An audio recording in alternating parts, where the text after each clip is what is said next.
स्वागत है आप सभी दर्शकों का वेदर अलर्ट इन्फॉर्मेशन में। इस वीडियो में हम बात करेंगे देश के मौसम की। अगले 2 दिनों के दौरान देश के किन किन राज्यों पर बारिश की संभावना है और क्या उत्तर भारत के इलाकों पर भारी बर्फबारी का दौर आ सकता है।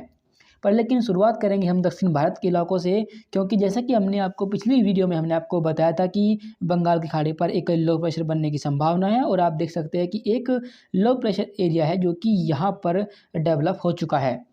आप देखें कि इसके आसपास आप देख सकते हैं कि जो मॉइस्चर है वो इसी के आसपास घूमता रहेगा, क्योंकि ये एक कम दबाव का क्षेत्र है और जो आसपास की जो हवाएं होती है वो उस लो प्रेशर को भरने के लिए आती है और जैसे ही वे हवाएं उसके पास पहुंचती है तो वे भी ठीक उसी तरीके से बर्ताव करने लगती है जैसे कि इन भागों पर पहली वाले जो हवाएं चल रही थी वो कर रही थी। पर ये सिस्टम यहाँ से धीरे धीरे मूवमेंट करता रहेगा नॉर्थ वेस्ट की तरफ और यहाँ से इसके लगभग इस तरीके से नॉर्थ वेस्ट की तरफ जाने की संभावना है, जिसकी वजह से जो बारिश की जो गतिविधियाँ रहेंगी वो दक्षिण भारत के इलाकों पर बढ़ेगी। जब ये लो प्रेशर लगभग यहाँ पर आ जाएगा अगले 24 घंटों के दौरान, तो फिर ये जो हवाएं रहेंगी वो इस तरीके से यहाँ पर घूमने लगेंगी, जिससे कि इन भागों पर यानी दक्षिण भारत के इलाकों पर बारिश की जो गतिविधियाँ है वो बढ़ जाएगी। और इसीलिए उड़ीसा, आंध्र प्रदेश, साथ ही तमिलनाडु, केरल और उसके जो आसपास के इलाके रहेंगे, लगभग ये वाले इलाके इन भागों को ये अफेक्ट करेगा और इन भागों पर अच्छी बारिश आपको आने वाले दिनों पर देखने को मिलेगी। बाकी जो देश के अन्य इलाके रहेंगे उनके बारे में भी बात करेंगे कि अन्य इलाकों पर आप देख सकते हैं कि यहाँ पर जो हवाएं हैं वे लगातार नॉर्थ वेस्टर्ली चलती रहेंगी, जिससे कि उत्तर भारत के इलाकों पर जो तापमान में गिरावट का जो दौर शुरू हुआ है वो इसी तरीके से बना रहेगा। पर लेकिन जिस तरीके से तापमान में गिरावट होनी चाहिए अब तक उस तरीके से अभी तक गिरावट नहीं हुई है। उसके पीछे जो वजह है वो है बर्फबारी का ना होना, और अभी इन भागों पर बर्फबारी होने की संभावना हमें दिखाई भी नहीं दे रही।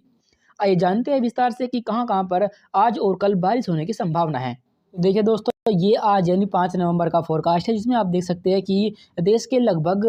90% जो इलाका है, यानी उत्तर भारत के इलाके, सेंट्रल इलाके और साथ ही साथ ये जो हमारे पूर्वी भारत के इलाके आते हैं, इन भागों पर लगातार जो नॉर्थ वेस्टर्ली विंड है उनका प्रभाव रहेगा, जिससे कि इन भागों पर मौसम बिल्कुल साफ बना रहेगा।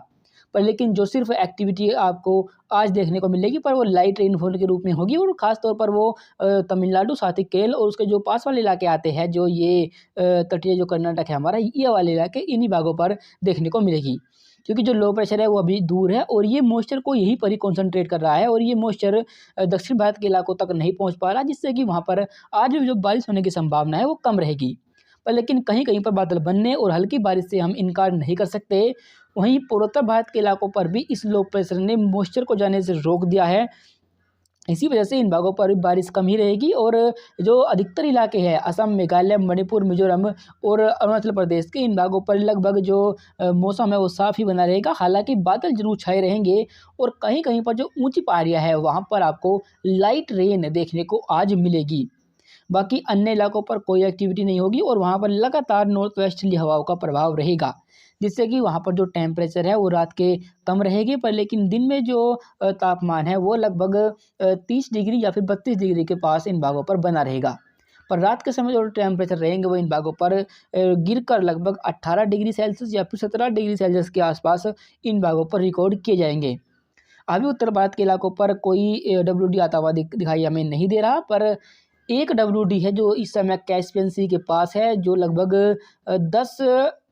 नवंबर के आसपास जम्मू कश्मीर के पास पहुंचेगा और उसमें अभी काफ़ी समय है। इसके बाद हम आगे बढ़े और कल यानी कि 6 नवंबर के मौसम को देखें, तो 6 नवंबर को भी आप देख सकते हैं कि लो प्रेशर थोड़ा अंदर की तरफ आएगा और जो मॉइस्चर रहेगा वो इस लो प्रेशर के यहाँ तक लगभग तमिलनाडु के इलाकों तक हिट करना शुरू करेगा, जिससे कि इन भागों पर जो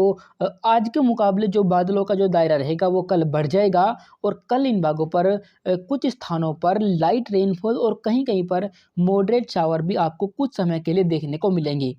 बाकी जो देश के हमारे अन्य इलाके आते हैं उन भागों पर लगभग उसी तरीके का मौसम कल भी रहेगा जैसे कि आज है, यानी लगातार नॉर्थ वेस्टर्ली विंड का प्रभाव रहेगा और जिससे कि इन भागों पर जो मौसम है वो बिल्कुल साफ बना रहेगा और इसीलिए इन भागों पर जो टेम्परेचर है उनमें जो गिरावट है वो लगातार होती रहेगी और रात के समय मौसम काफ़ी अच्छा बना रहेगा, ठंडक रहेगी, पर लेकिन दिन में इन भागों पर जो गर्मी है वो आपको परेशान ज़रूर करेगी। पूर्वोत्तर भारत के इलाकों पर भी आप देखिए कि एक जो WD है वो आगे की तरफ मूव करता हुआ अब इन भागों पर पहाड़ी इलाकों पर अरुणाचल प्रदेश के यहाँ पर पहुँच चुका है, जिससे कि यहाँ पर जो ऊंचाई वाली पहाड़ियाँ रहेंगी वहाँ पर कुछ स्थानों पर बारिश और कहीं कहीं पर जो काफ़ी ऊंचाई वाली पहाड़ियाँ हैं वहाँ पर बर्फबारी आपको देखने को मिलेगी। बाकी जो निचले इलाके आते हैं उन भागों पर इसका कोई भी इफेक्ट नहीं होने वाला और उन भागों पर लगातार मौसम बिल्कुल साफ ही बना रहेगा। जो WD का आज कैस्पियन सी के पास है वो थोड़ा मूवमेंट करेगा आगे की तरफ और यहाँ पर ईरान के पास पहुँच जाएगा और यहाँ पर ये धीरे धीरे मूवमेंट करता रहेगा और लगभग 10 नवंबर के आसपास इसके जम्मू कश्मीर के पास पहुँचने की संभावना हमें दिखाई दे रही है। पर लेकिन ये भी सिस्टम अभी स्ट्रॉन्ग नहीं है, अभी फ़िलहाल यही इंडिकेशन है। पर अगर कोई स्ट्रॉन्ग WD इन भागों पर आएगा वो लगभग 15 नवंबर के बाद ही आने की संभावना है, क्योंकि इनकी जो पीक इंटेंसिटी होती है WD की वो दिसंबर और जनवरी के महीने में अधिक होती है। पर लेकिन ग्लोबल वार्मिंग की वजह से ये सिचुएशन अब बदल चुकी है। पहले जो WD नवंबर के महीने में स्ट्रॉन्ग आते थे वो अब दिसंबर के लगभग आधा बीत जाने के बाद और जनवरी में जाकर के स्ट्रॉन्ग WD आते हैं, जिनका प्रभाव अप्रैल तक रहता है। और इसी वजह से इनका जो जैसे कि ये लेट आने लगे हैं तो इनका जो प्रभाव है वो भी लेट तक अब देश के इलाकों पर देखने को मिला है, जिससे कि जो मार्च के महीने आते हैं उस दौरान जो फसलें होती हैं हमारी गेहूँ की उनको काफ़ी नुकसान, क्योंकि भारी बारिश होती है, ओलावृष्टि होती है जी, उसकी वजह से उनको काफ़ी नुकसान पहुँचता है, जो कि बिल्कुल भी सही नहीं है। अभी फ़िलहाल WD का इंतज़ार उत्तर भारत के इलाकों पर बना रहेगा, वहीं दक्षिण भारत के इलाकों पर भी अब बारिश का जो एक दौर है वो नया दौर इन भागों पर आपको देखने को मिल सकता है। अभी फ़िलहाल के लिए इस वेदर रिपोर्ट में अभी के लिए बस इतना ही। धन्यवाद।